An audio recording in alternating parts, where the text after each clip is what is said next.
सुप्रभात बच्चों, मैं कुमारी नीतू। आज मैं संस्कृत में अलस कथा कक्षा 10वीं की के प्रश्न उत्तर लेकर आई हूँ। कुछ सारांश भी बताऊंगी। पिछले कक्षा में मैंने इसी पाठ को पूरी विस्तार से पढ़ाया था और फिर मैं इसी चैप्टर को मैं बता रही हूँ कुछ संक्षेप में।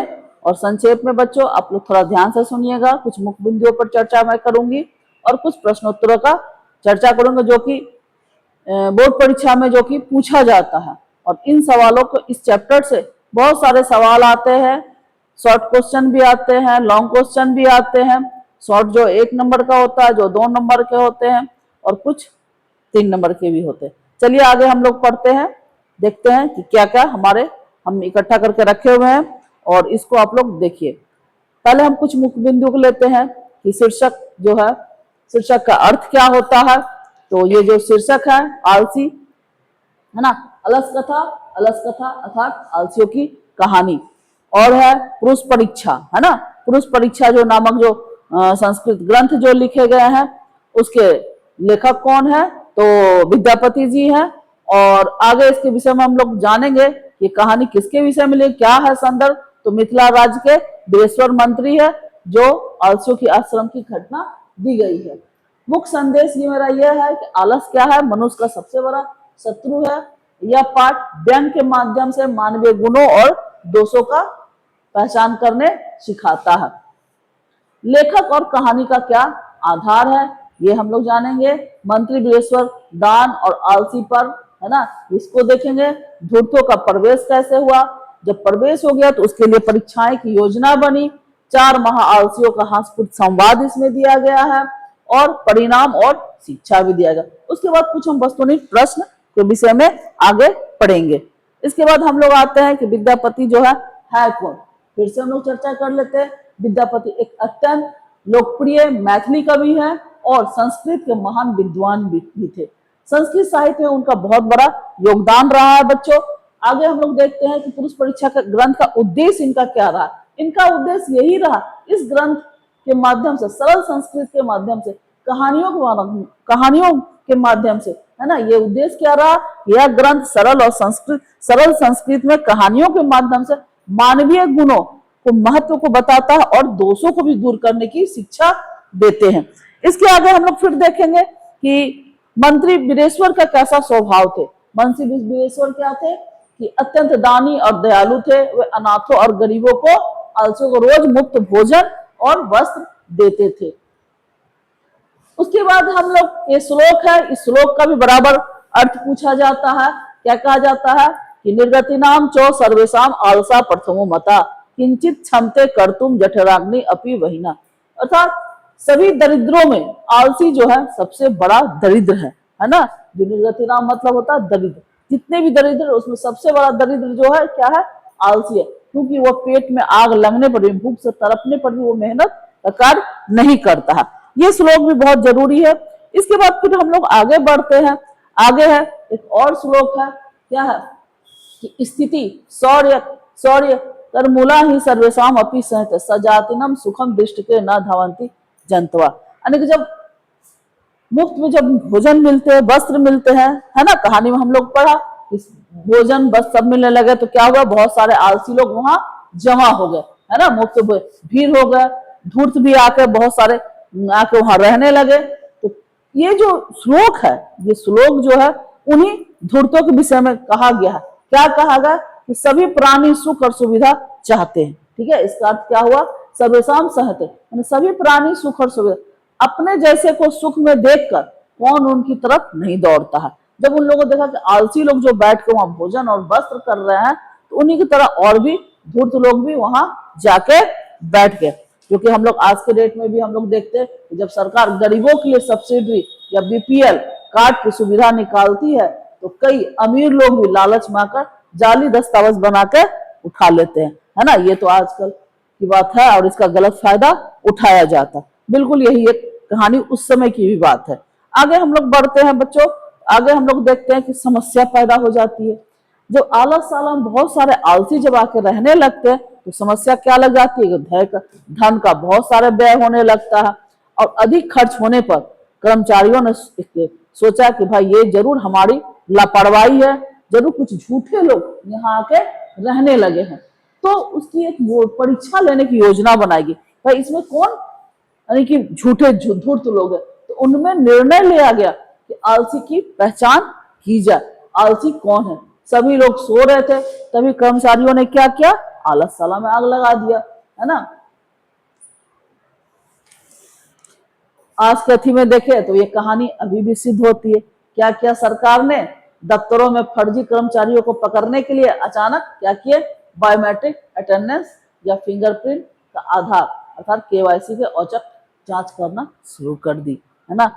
हमारे अभी जो ऑफिस में भी क्या होते हैं, दफ्तरों में जो कहीं फर्जी कर्मचारी ना हो, इसके लिए इन्होंने क्या किया, बायोमेट्रिक शुरू कर दिए हैं, फर्जी अटेंडेंस भी के लिए भी इन्होंने चालू कर दिए हैं। तो ये आज के संदर्भ में ये बातें हैं। आगे हम लोग बढ़ते हैं कि घरों में तेजी से बढ़ती आग, है ना। जब आलसी को जब वो लगाया गया, आग लगाया गया, तो देखते हैं कि आग लगती है और सारे धूर्त भाग जाते हैं। लेकिन कुछ जो सही में आलसी होते हैं वो क्या करते हैं, नहीं निकल सकते। देखते हैं जो थोड़े कम आलसी थे, है ना, वो धूर्त बनावटी आलसी, है ना, 4 आलसी महाआलसी रह गए, है ना। वहीं जो कुछ देर बाद वो सारे डर के मारे भाग गए, है ना। बना धूर्त थे, आग लगते ही सबसे पहले भाग गए। जो कम आलसी थे वो कुछ देर बाद डर के भाग गए, और उसके बाद जो बहुत बड़े आलसी थे वहीं पर सोए रह गए, और सोए के सोए वहीं पर रह गए। अंततः क्या होता है कि हम लोग देखते हैं, उसमें पढ़ते हैं कि पहला आलसी क्या कहता है कि भाई क्या चीज का शोर हो रहा है। पहला आलसी क्या कह रहा है कि क्या चीज का शोर है। दूसरा कहता है कि लगता है इस घर में आग लग गई है। और तीसरा कहता है कि कोई धर्मात्मा नहीं है जो कि हमारे ऊपर भींगा कपड़ा अथवा चटाई रख दे, है ना। और चौथा कहता है कि भाई क्यों बात कर रहे, चुपचाप सो जाओ। ये 4 जो लाइनें हैं, ये 4 लाइनें भी जो है हर सवालों में पूछा जाता है कि ये कैसा शोर हो रहा, किसने कहा, जैसे लगता है इस घर में आग, किसने कहा, ये सब। तो ये चीज हमको दिमाग में रखनी होगी कि भाई किसने क्या कहा। पहला आलसी कौन कहा, दूसरा आलसी ने क्या कहा, तीसरे आलसी ने क्या कहा, चौथे, क्योंकि इसी पर हमारा अगला सवाल होगा। अगला सवाल आगे जब हम बढ़ते हैं तो मुख्य बिंदु मेरा ये है कि उनका संवाद सुनकर क्या होता है कि कर्मचारियां उन्हें मृत्यु के डर से मर न जाए, जिसकी वजह से इनको क्या करते हैं, बाल पकड़ के खींच के निकालते हैं। और मंत्री उन्हें पहले से भी ज्यादा अधिक धन और देते हैं, क्योंकि वो दयालु थे। वीरेश्वर जो थे वो दयालु थे, वो जानते थे कि हमारे अलावा कोई इनकी क्या कहते हैं यानी कि रक्षा करने वाला नहीं है। हम ही, क्योंकि इनको भूख लगने पर भी ये अपना कोई उपाय नहीं कर सकते हैं। इसीलिए कहा भी गया है, क्या कहा गया बच्चों, ये श्लोक आप लोग देख रहे हैं, ये श्लोक भी बहुत क्या कहते हैं, पतिरेव गति स्त्रीणाम, है ना। स्त्रियों की क्या होती है, रक्षा कौन करते हैं, पति करते हैं। और जननी बालानाम जननी गति, बच्चों को रक्षा कौन करती है, माँ करती है। और आलसियों की रक्षा कौन करते हैं, बिना दयावान का कोई रक्षा करने वाला नहीं है। तो आलसियों का रक्षा करने वाले सिर्फ दयावान है। इसीलिए वीरेश्वर जो मंत्री हैं उन्होंने क्या किए, उन 4 को पहले से भी अधिक भोजन और वस्त्र दिए। ठीक है, अब हम आगे बढ़ते हैं प्रश्नों की ओर। प्रश्न जो हमारा जो कि परीक्षाओं में अक्सर ये 100 नंबर की प्रश्न आप लोग का एक एक नंबरों को पूछा जाता है, जिसमें इस पार्ट से भी बहुत सारे सवाल होते हैं। जो सवाल पूछे जाते हैं उन सवालों को मैं यहाँ लेके आई हूँ, और इन सवालों को बच्चों आप लोग अपने नोटबुक पर लिख लीजिए। ये सवाल जो आपका है ये देख लीजिए, ये सवाल क्या है, अलस कथा पाठ के रचयिता कौन थे। तो आप लोग जान रहे हैं कि विद्यापति है। पुरुष परीक्षा किस भाषा में लिखी गई है, तो आप कहोगे कि ये भाषा तो हम लोग लिखे नहीं है भाई, ये कहाँ से लिखी गई है, हम तो पढ़े नहीं है। लेकिन हाँ, पहला चैप्टर जो हम लोग पढ़े है ना, ये जो चैप्टर हम लोग अलस कथा पढ़े, पूरी कहानी क्या थी, संस्कृत में थी। तो ये हमारी कहानी कहाँ से ली गई, पुरुष परीक्षा से ली, अर्थात ये पूरी पुरुष परीक्षा हमारी संस्कृत भाषा में ही लिखी गई है। इसलिए कौन सी भाषा होगी, संस्कृत होगी। मिथिला के मंत्री का नाम क्या था, शुरू में ही कहानी में यही है, वीरेश्वर, है ना। वीरेश्वर अनाथों और गरीबों को क्या देते थे, तो क्या देते थे, भोजन और वस्त्र देते थे।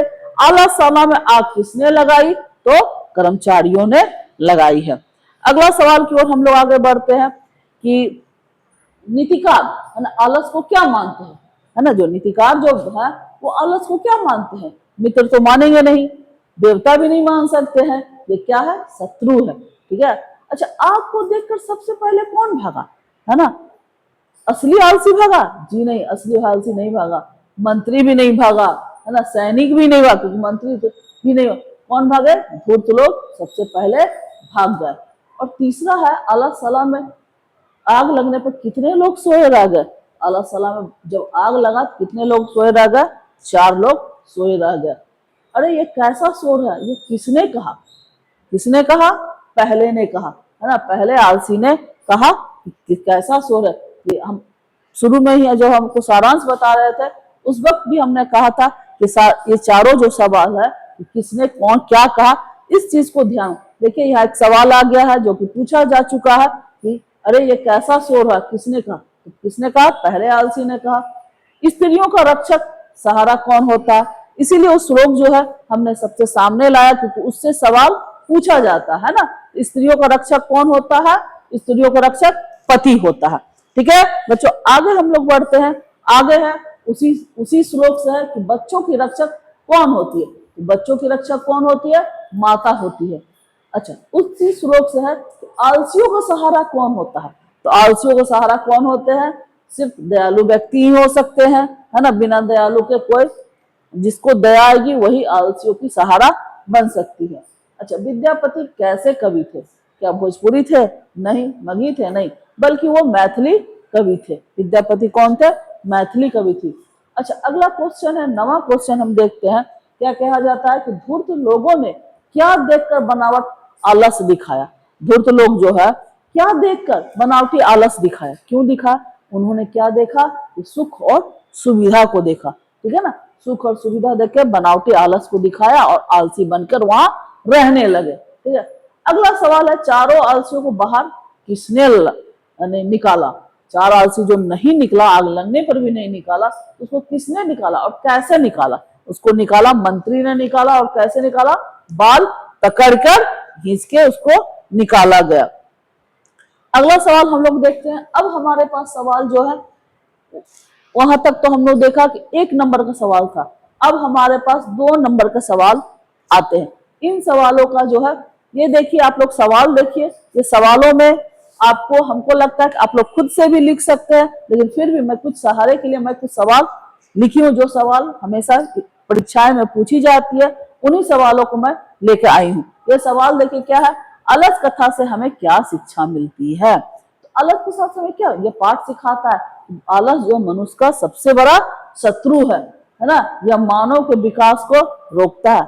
इसलिए हमें कर्मठ बनना चाहिए, क्योंकि आलसियों का सहारा कोई नहीं होता, दयालु व्यक्ति ही होते हैं, और दयालु व्यक्ति हर जगह नहीं मिलते। इसलिए हमें कर्मठ बनना चाहिए। दूसरा सवाल है कि विद्यापति कौन थे? तो विद्यापति कौन थे? वो मैथिल, है ना, एक प्रसिद्ध मैथिल और संस्कृत कवि थे। उन्होंने क्या है उसके विषय में आप जानते हैं, पुरुष परीक्षा नामक ग्रंथ लिखे हैं, जो मानवीय गुणों और दोषों को बतलाते हैं। अगला सवाल है, प्रश्न है कि वीरेश्वर का स्वभाव कैसा था? तो वीरेश्वर कैसे थे? वो आप जान रहे, वो अत्यंत दयालु, है ना, और दानी व्यक्ति थे, और रोज गरीबों और अनाथों को वस्त्र और भोजन देते थे।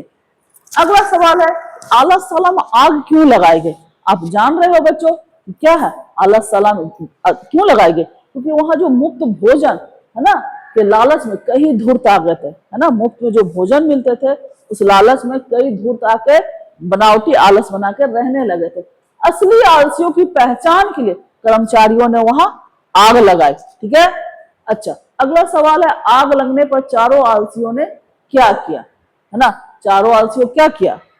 है ना, वे नहीं भागे, नहीं भागे, बल्कि वे सोए रहे, और सोए लेटे लेटे क्या करते रहे? बातें करते रहे, है ना, और पूछने लगे कि भाई ये क्या शोर है? कोई व्यक्ति ऐसा नहीं है जो कि हमें कपड़ों से, गीले कपड़ों से ढक दे या आग से हमें बचा ले। ठीक है, तो इस तरह की बातें करते रहे, लेकिन उन लोगों ने निकला नहीं। तो ये है सवाल है बच्चों। ये सवाल जो 2 नंबर की है, ये आप अपने भाषा में भी लिख सकते हो, जरूरी नहीं है कि हमारी ही भाषा रहे, आप अपने स्वयं से अपने भाषा में लिखोगे तो आपको याद करने की आवश्यकता नहीं होगी। खुद से लिखोगे, ये तुम्हारा अपना लिखने का क्या कहते हैं क्षमता बढ़ेगी। खुद से लिखने का करना चाहिए, प्रश्न आप लिखिए और इसी ये से आप लिखना शुरू किए।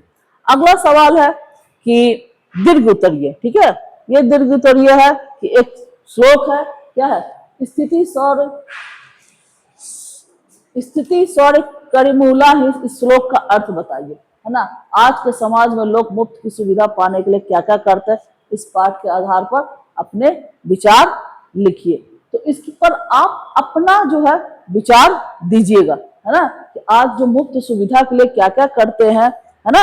कि भाई वो तो हम लोग कहानी विद्यापति के देखें, लेकिन आज के संदर्भ में भी कुछ लोग ऐसे हैं जो कि जितने सरकार की तरफ से लाभ मिलती है वो लाभ को उठाने के लिए, है ना, जो कि वो उसके हकदार भी नहीं है ना। अभी कुछ देर पहले मैंने बीपीएल कार्ड के विषय में चर्चा की थी, जो कि अमीर वाले व्यक्ति है, लेकिन उन्होंने भी आप बना लिए हैं। तो ये सारे चीज जो है हमको इसमें क्या करना है, इस चीज को विषय में हमको खुद से लिखना है और लिखने के बाद आप अपने संस्कृत के शिक्षिका से इसको आप जांच करवा सकते हैं, मैडम ये सही है अथवा गलत है, मैडम आपको मार्गदर्शन करेगी।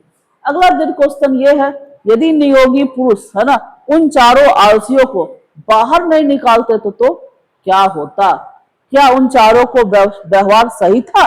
इस घटना पर आधार पर आलस के भयंकर दुष्परिणामों का वर्णन करें, है ना। कह रहे हैं कि अगर उनको जो कर्मचारी जो थे, है ना, कर्मचारी अगर उन चारों आलसियों को नहीं निकालता तो क्या होता। आपको लिखना, बिल्कुल जल जाता, है ना। क्या होता, वो लोग जल जाते, उनका प्राण चले जाते, या फिर कोई भी दुर्घटना हो सकता। क्या उनका व्यवहार सही था, नहीं था, है ना। ये आप अपने भाषा में लिखोगे बच्चों, लिखकर, है ना, अपने वर्ग शिक्षक से जांच करवाओगे और क्या इस घटना के आधार पर आलस एक भयंकर दुष्परिणाम है, इसके क्या होता उसका दुष्परिणाम, वो व्यक्ति मर सकता था, मरना, है ना। तो ये क्या ठीक बात है, बिल्कुल सही बात नहीं है बच्चों। हम इसके बाद हम आगे हम लोग सवालों को बढ़ते हैं, है ना। और इस तरह से देखते हैं बच्चों, अब हमारे पास सवाल जो थे वो सवाल मैंने जो बोर्ड परीक्षा में जो पूछे जाते हैं ये सवाल हमने रखा। अब हम कुछ मुख्य बिंदुओं पर हमने पाठ में क्या क्या सीखा। पाठ में हमने ये सीखा कि शत्रु की पहचान, है ना, शत्रु क्या है, शत्रु की पहचान हम कैसे करें। तो शत्रु क्या है, शत्रु जो है आलस है ना। आलस जो है मनुष्य के शरीर में ही बैठा सबसे बड़ा शत्रु है, जो कि पूरी तरह से व्यक्ति को लाचार बना देता है। हम आलस में रहेंगे तो हम लाचार हो जाएंगे। आलस क्या होता, आज पढ़ने की चीज आज है, आप आज नहीं पढ़ते, वो लोग नहीं कल इसको कर लेंगे, हमेशा कल में टालते हैं। क्यों टालते हैं, क्योंकि हमारे में आलस आ जाती है। जो हमको आज करना चाहिए और वो एक बार क्या होता है, एक बार जब आज का चीज कल हम याद करते हैं या कल हम उसका बनाते प्रश्न उत्तर, तो क्या होता है एक बार में बहुत सारे चैप्टर हमारे दिमाग पर क्या होता, प्रेशर हो जाता, और ये क्या होता, ये दुष्परिणाम होता, और हम परीक्षा के समय में इतने सारे सवालों का जवाब एक साथ नहीं दे सकते। तो बच्चों हमारा कहना है कि जिस दिन जो पाठ पढ़ाया जाए उस पाठों पर गहन अध्ययन कीजिए और उसको उसी वक्त घर जाके उसका प्रश्न उत्तर कर ये निकालिए। जहां नहीं समझ में आता वहां आपके वर्ग शिक्षक है, आपके संस्कृत के शिक्षक है, उनसे आप देखिए। और उसके बाद है दान, है ना, दान का सही उपयोग, है ना। दान जो है, दान अगर हम देते हैं, ठीक है, कहीं भी दे देंगे, लेकिन दान वैसा दान देने से कोई फायदा नहीं है। दान जो होता है उसका सही उपयोग होना चाहिए। दान हम किसको देना चाहिए, तो दान उसी व्यक्ति को देना चाहिए जो कि वास्तविक जरूरतमंद है ना। जरूरतमंद व्यक्ति को ही दान देना चाहिए, न कि धूर्तों को। धूर्त तो बहुत व्यक्ति बैठे रहते हैं, धूर्त व्यक्ति सोचते कि हमको भी चाहिए हो, लेकिन जो असली जरूरतमंद व्यक्ति है उसको दान नहीं मिल जाता। तो ये भी हमको पुरुष परीक्षा में पाठ में हमको ये भी चीज जानकारी मिली कि कैसे उसमें जो है आग लगाई गई, आग लगाने के बाद असली आलसियों को पहचान की गई, क्योंकि आलसियों को देखने वाला कोई नहीं होता है, इसलिए असली आलसी को पहचान कर उसको सिर्फ क्या किया गया, दान और लाभ दिया गया, है ना। अगला है कि सत्य की जीत होती है, यानी कपट से, झूठ से, है ना, कपट और झूठ से हम पा तो लेंगे जरूर, लेकिन ये छुपता नहीं है।